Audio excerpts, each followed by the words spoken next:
This is Walt Disney World Today. Give us 5 minutes and we'll give you the world. It's Monday, October 2nd, 2006, and this is episode number 160 of Walt Disney World Today.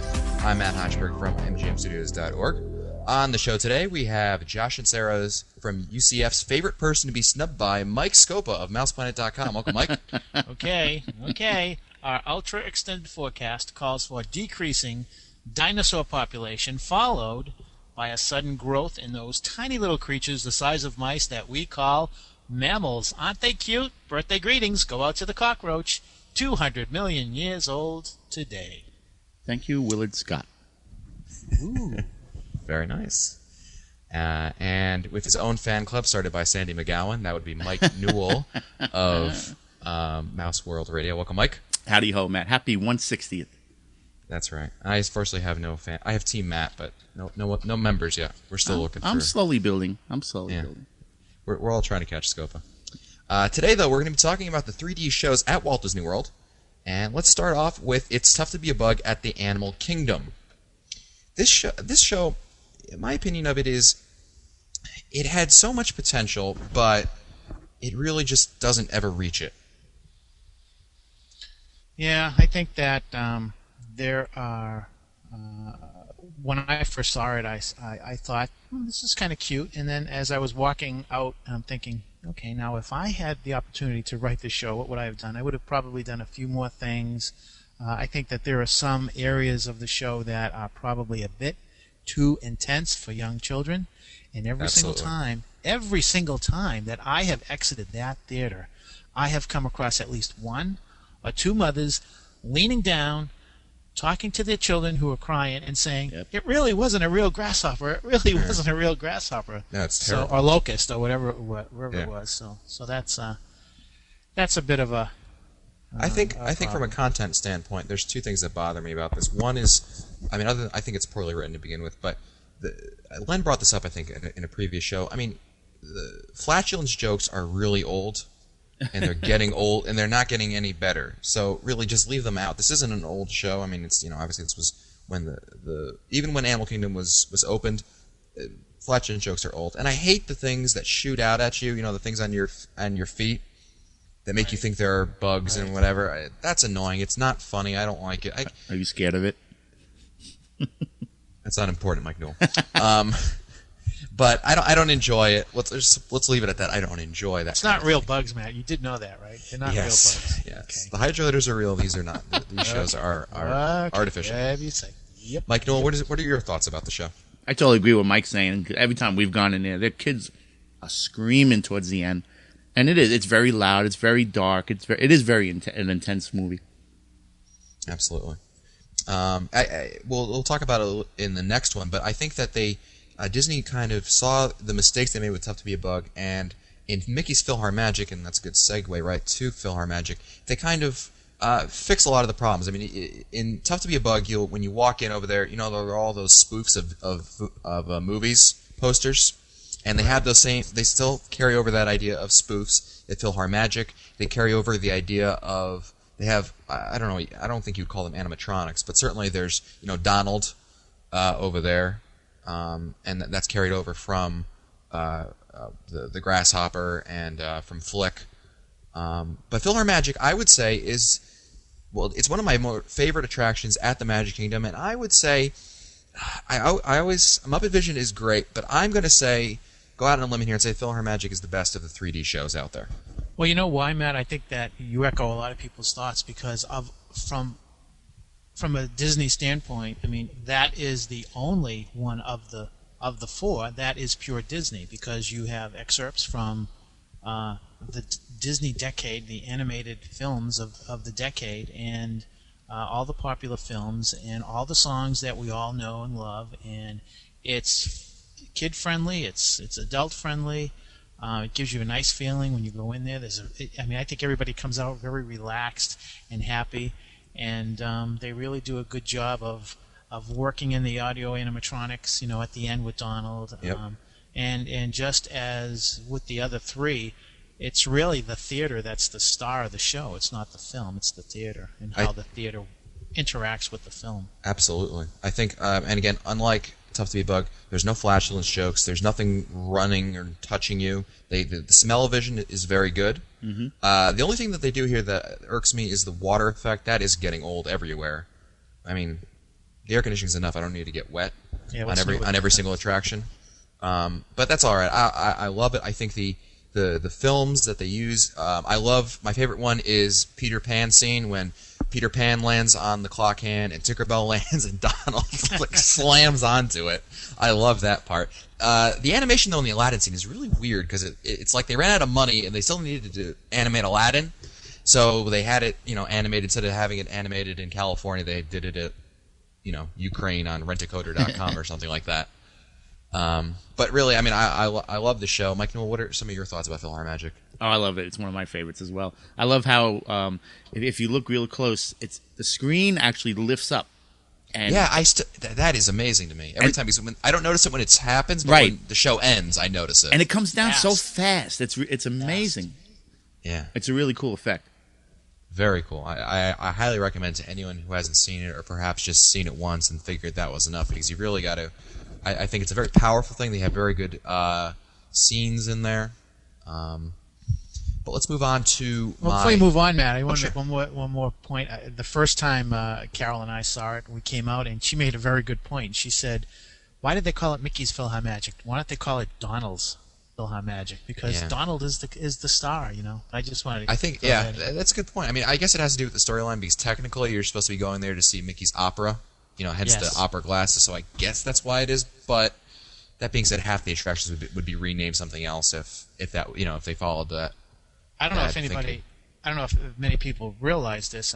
Those people who are as old as dirt, like me, would know this, and that is that particular building, long time ago, the first attraction that was housed in that building was something called the Mickey Mouse Revue, and it was I believe it was the first attraction in a theme park that contained audio animatronic figures that were representing animated characters, and that show it took place on stage, and there was a whole bunch of things that happened, and there were songs from the 50s and the 60s and films from that genre, and here we are 30 years later, and now we've got new technology, and now we're seeing something similar, but now you've got 3D, you've got smell-o-vision. It's really it's kind of ironic that we've come that far, and it's got that kind of an attraction in there. Absolutely. I saw another 3D film in there. Magic Journeys was in there for a while. Right. Originally, it was over in Epcot. Right, when Captain EO came in. Yeah, and then it moved over here, and that was the problem with Magic Journeys, is that sometimes it would put me to sleep, but it was pretty good, PhilharMagic also, I think it's probably the best one for kids. Muppet Vision might give it a run for its money, but I think that it's you really can't. You won't have any problems bringing your kids there, as opposed even the youngest ones I brought. I was there with a 2-year-old, and she liked it. No real problems. So you can put PhilharMagic down as a good one for the kids. But let's move on to Muppet Vision 3D, which I think is I alluded to earlier being one of my more favorite attractions. I think PhilharMagic is slightly better than Muppet Vision, but I give Muppet Vision high consideration. I think the humor works on two different levels. I think it's the pre-show in itself should be an attraction in itself. I mean, that is just highly entertaining. I love what they did with it. And again, no flatulence jokes, nothing touching you. There are bubbles, no water though, so that's good. What do you guys think of Muppet Vision? I think that it is the predecessor for PhilharMagic, like you said, and for It's Tough to Be a Bug. I think that it has the best pre-show of all of them. Of almost any Walt Disney World attraction. I guess. I love the sight gags. I mean, there's so much from the moment you enter into that building. Looking for the key under the mat, looking at the doors as you walk by. You have to be You cannot be this tall to enter. And it's obviously Sweetums, or someone hit that, and then you've got the net full of Jello, which is a net funicello, and you've got all kinds of stuff in there. And so I think it's really. Obviously you've got the Muppet legacy, and that really helps. I think that the the gags are great. I just love Statler and Waldorf. Absolutely. I love the jokes. So I really enjoy it, and I just can't say it enough. It's just fun, a lot of fun. Yeah, I think if Len was here, he would complain about Waldo, which I admit I don't think they needed to add Waldo to it, but I think it's still a great show. I think it's and a great. I mean, with all the 3D shows, it's always very easy to get into any of them because they're such, they have high capacity. You're able, and then while you're waiting for it, there's usually some sort of pre-show-ish thing. PhilharMagic doesn't really have one. You just kind of wait, and he occasionally talks to you. But there's hardly ever a wait for any of these attractions, which is always an added plus. And they're great to experience in the afternoon because they're high on air conditioning, and you get to sit down, and you're sitting down for a while. The other bit of trivia is that if Lou Mangello was here, he would mention that Muppet Vision is the only one of the shows to actually refer to their glasses as 3D glasses. The rest refer to them as opera glasses or eyes. Insect eyes or whatever they are. Well, let's go to probably the worst of arguably the worst of the 3D shows, which is Honey, I Shrunk the Audience at Epcot. This one, I think Len brought this up. Len brought up a lot of things, but one of them being that do kids these days even know what Honey, I Shrunk the Kids is? I mean, talk about a dated movie that I don't think anyone who is below the age of 18 really has any kind of appreciation for the movie, let alone knows about it. Yeah, it's definitely a generation gap between when the movie was released and now. And the subsequent, terrible sequels. Yeah. Yeah, I think that you're now moving into some of the territory that I have problems with the Great Movie Ride, because you can almost say the same thing for some of the scenes in MGM, because you can say something about some of the scenes in the Great Movie Ride, how there's a generation gap, but getting to Honey, I Shrunk the Audience, I think that it's kind of lame. The whole show is kind of lame, but they wanted to. They were limited to what they could do with the technology, so they shrink the audience. The thing with the cat and the snake, I don't think is appropriate for the kids. Parents, if you're out there, you need to be aware that there are 2 or 3 scenes that are very, very intense for the children. When you see a snake head, you want the kids to close their eyes, like I do. And when you see a cat the cat's going to turn into a lion, and that could be a little frightening for the children.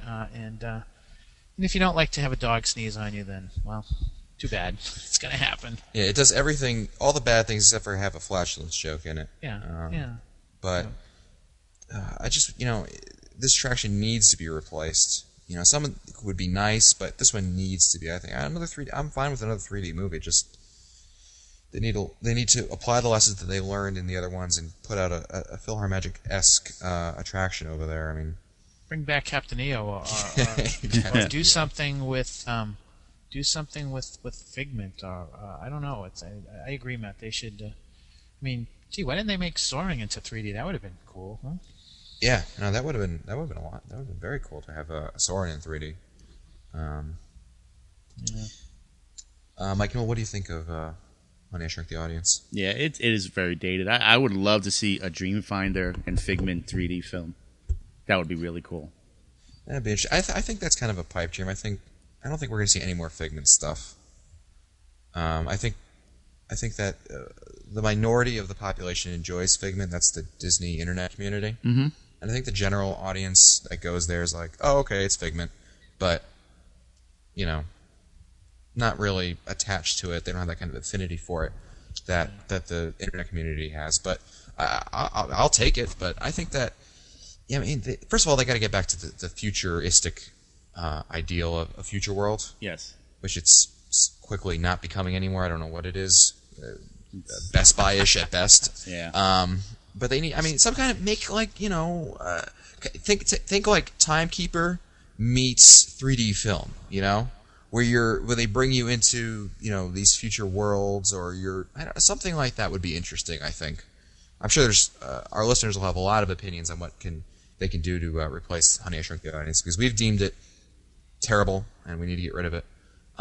So if you have comments, feel free to post them in the show notes in the comments section over there. Didn't they even like cut down on the showing? What's that? Didn't they cut down on the showing of that? Wasn't it like once an hour now instead of every? They may have. I think that sounds. I know they did something. I haven't seen it in so long, but I thought I read somewhere that they cut it down. Really? That could be me. I could be wrong. Well, I know they were giving away fast passes like it was going out of style for a while, and people were like, "Okay, we're not that stupid." But before we go today, I'd like to also mention Mike Scopa. You're raising money for breast cancer research. Yes. Thanks, Matt. I just want to take the time to thank everyone again. I've got 1 week to go, and the response has been overwhelming. We just hit $2,000, and going strong. I want to thank everybody, and if you would like to, if you haven't had a chance to contribute and you would like to, all you need to do is go to the WDW Today homepage and go to the top right corner where there is a link you can click on to send you to my donation page, and there you will find all the information, and I appreciate all the help, all the support, and most importantly, I think that through friends like you, Matt, and Mike and Len allowing me to do this, and a whole bunch of my Disney Internet friends, I think that the most important thing is that this little crusade of mine has helped to bring awareness to everybody, and that's probably most important, because down the road I'm sure that it will make sure that everybody is aware of what's going on with breast cancer. It affects everybody, not just women. So thanks again, and I'm looking forward to the race for next year. For next week, not next year. Next week. A very noble cause. Thank you, Mr. Scopa. And that's it for us today. If you want to find older episodes, read our show notes, or send us your comments, you can visit the Walt Disney World Today website at wdwtoday.com. You can also email us at questions@wdwtoday.com. For Len Testa, I'm Mike Scopa, and Mike Newell, I'm Matt Hochberg. We'll see you on the next show. On Saturday, October 7th, Mike Scopa will be running to help fight breast cancer. Please help Mike by clicking on the Race for the Cure link at www.wdwtoday.com. And thanks for your support.